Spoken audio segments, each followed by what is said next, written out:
Hey, Peter. Hey, Adam. Something is different about where we are. We are in the lounge. Can we call this the pod lounge? Yeah, I'm so comfortable I might fall asleep. I love it in here. Let's do it.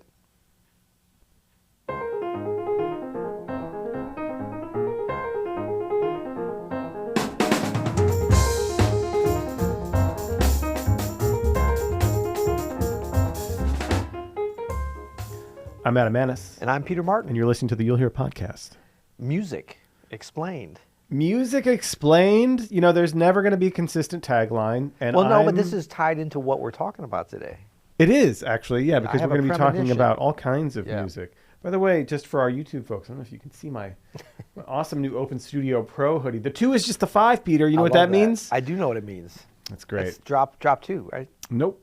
Shout out to all of our Open Studio Pro folks. We're in our beautiful lounge here at Open Studio HQ. We are lounging in the lounge. Gosh, we got a turntable. Anything can happen. I don't even know what to do, though, because we don't have the keyboard, but then I've got my hands and arms here. I mean, it's a little bit like... I know. What do I do with my hands? No, but this is good. I mean, I've got my buddy Adam here. We're going to listen to a speak pipe. That's going to pull us back into the zone. Oh, we got a speak pipe. We do have a speak pipe. Should we listen? Yeah, let's do it. Yeah.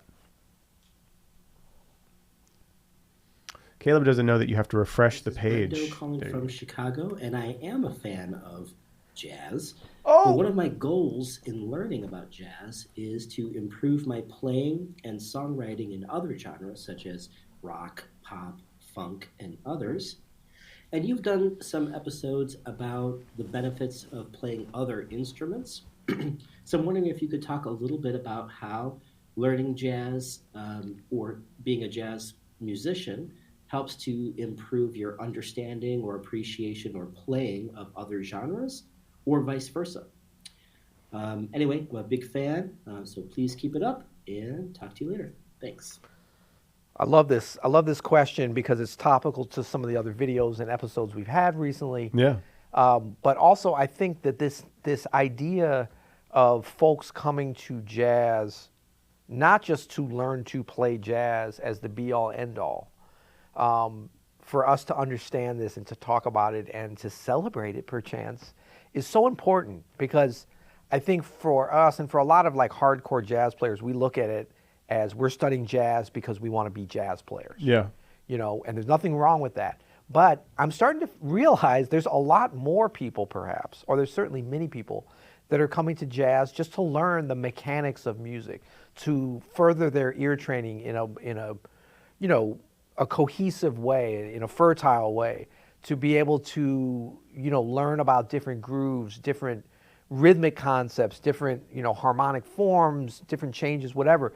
The basic musical skills, kind of contemporary musical skills that go well beyond what maybe a traditional classical training would give you, to be able to take to rock, to funk, to country, to whatever these different genres are. Yeah. What's your feeling? I mean, is that kind of what's happening? No, you know what? Here's where this is, I think, a great instance where, like, I think the very narrow name of jazz really fails us here. And actually talking about Black American music and its connective tissue to just what you were talking about, rock and funk and country music. Yeah. That R&B, helps R&B, but blues. even like adjacent to Broadway tunes and Gershwin and the Great American Songbook, the people that were influenced by Black American music early on have had a direct line to modern pop music, right? To heavy metal, to R&B, like all of these genres that are now, past what you might say post when jazz was at its heyday, quote unquote, jazz is at its heyday. Hip hop, like all of these came out of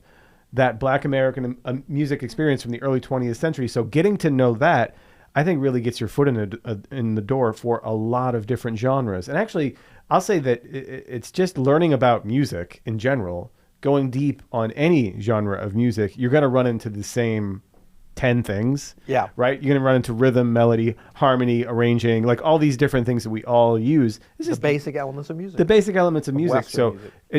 it almost doesn't matter what, subgenre you like. It doesn't matter if you're going through bebop or funk or whatever. If you get into it and you get into the guts of it, you're going to get the essential skills to help you in whatever other genre, you want to participate in. Of course, there's differences and especially amongst like rhythmic language and harmonic language and melodic language.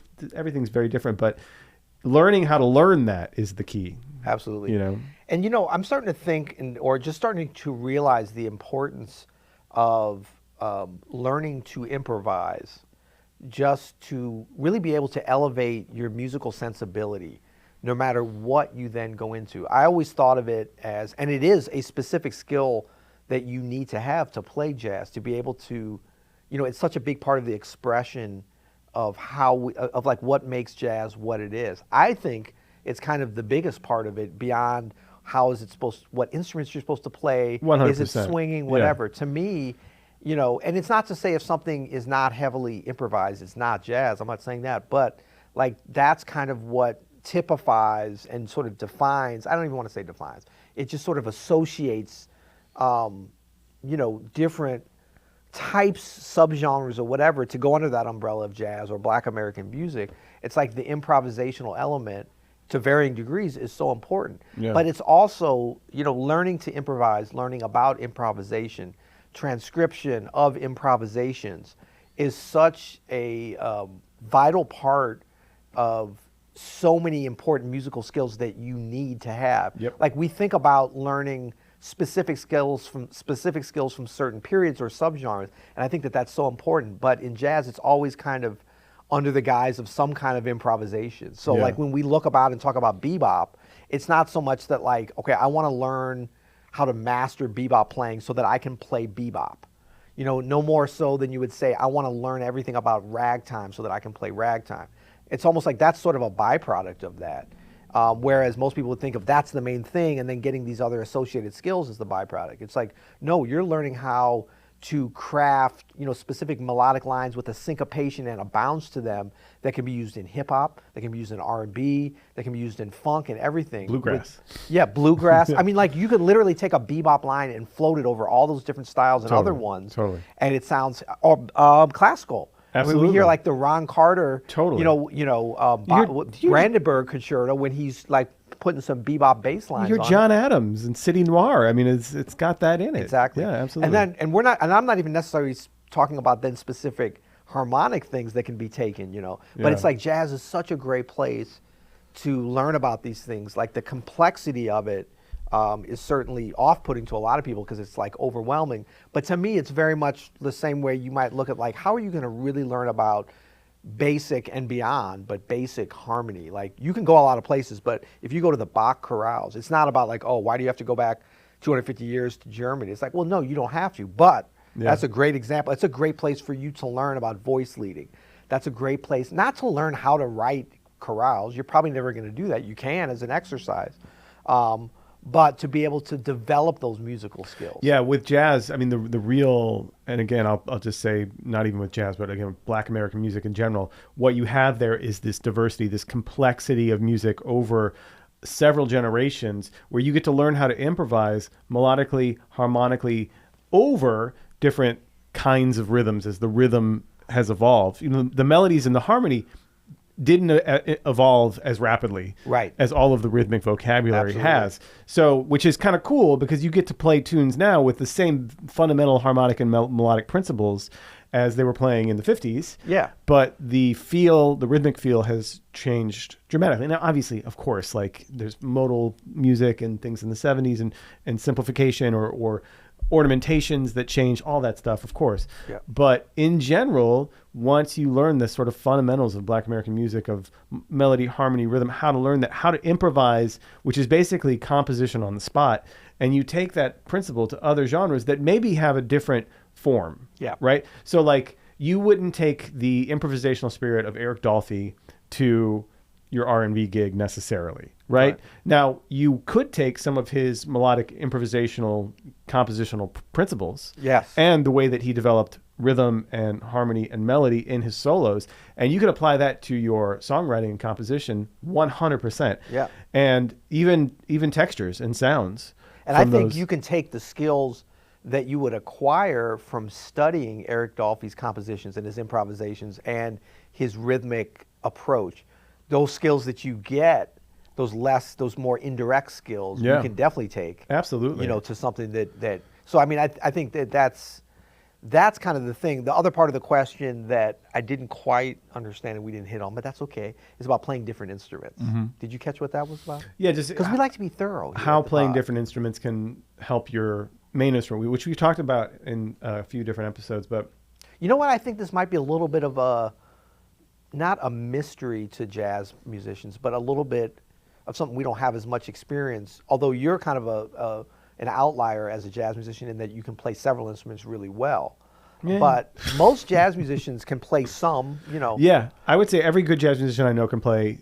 If they don't play the piano, they can play a little piano. If they don't play the drums, they can play a little drums. If they don't play the bass, they can play a little bass. If they don't play a horn, they can play a little horn. Right, but piano's probably the biggest for Totally. You know, and we've talked about that, you know, a lot about how important that is on the pod. But I think this idea that like jazz it's a lot to become a jazz musician. This is not like, I mean, not to say that other genres aren't either, but like the kind of, the barrier to entry to even get to the point of like just a serviceable jazz musician as opposed to getting to the point of being a serviceable R&B player. I don't want to get myself in trouble by comparing. It's just like, you know what I'm saying? Like just that high degree of difficulty. Yeah, it's a lot more. So I think that in jazz, we end up like concentrating on one instrument just because it takes so much just to get to that place of being just okay. I will say though, if you are not a drummer, that should be your second instrument. Absolutely. You know what I mean? Because for me, unless you're not a pianist. Piano. If you don't play piano or drums, both are great. But I mean, for me, I played percussion in the marching band when I was in high school. I did too. I played in concert band in middle school, and I worked on snare drum rudiments for years. Yeah, I still use that stuff every gig. Yeah, you know what I mean? Like I still think about that. I think it's really what has helped me to develop my own sense of rhythmic vocabulary was playing drums. I think it's super important for everybody. I agree. Even if you play alto saxophone, learn how to play drums. Even alto? Even alto. Let's not push it that far. I know. Soprano, maybe. Well, this was cool. I enjoyed talking about this. Thanks for the question. As always, even though we're in the lounge, you can still reach us via SpeakPipe, right? Where would they go to reach us? Yeah, they go to you'llhearit.com. Go to you'llhearit.com, leave us a voicemail, and we're going to ask for a couple things. If you want to leave us a question, that's not required, but we'd love to hear those. But what is required is to leave us a rating review. Can we require that? Could we cut people off from listening to the pod if they don't do it? We could beg. I mean, it's impossible, but we can say we can. We can say we can. We're not going to cut you off, but we really appreciate it because, especially for the audio podcast, this is the most important thing you can do to help us spread. Yeah. The pod is spreading, but it's spreading slowly. I'm just saying. We've been around for... I feel like our quality is getting better, but our membership isn't getting in a commensurate way as...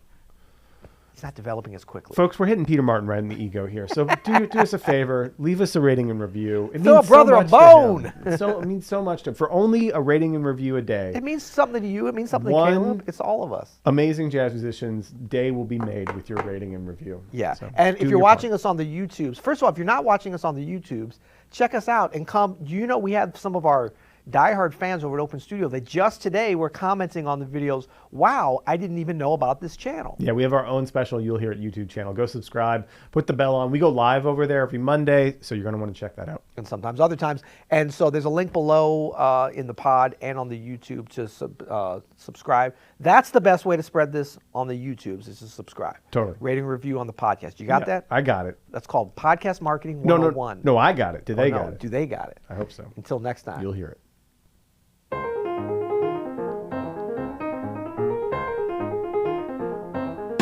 I don't know what to do in the lounge. I guess I just smile at the camera. That's what I'm doing then.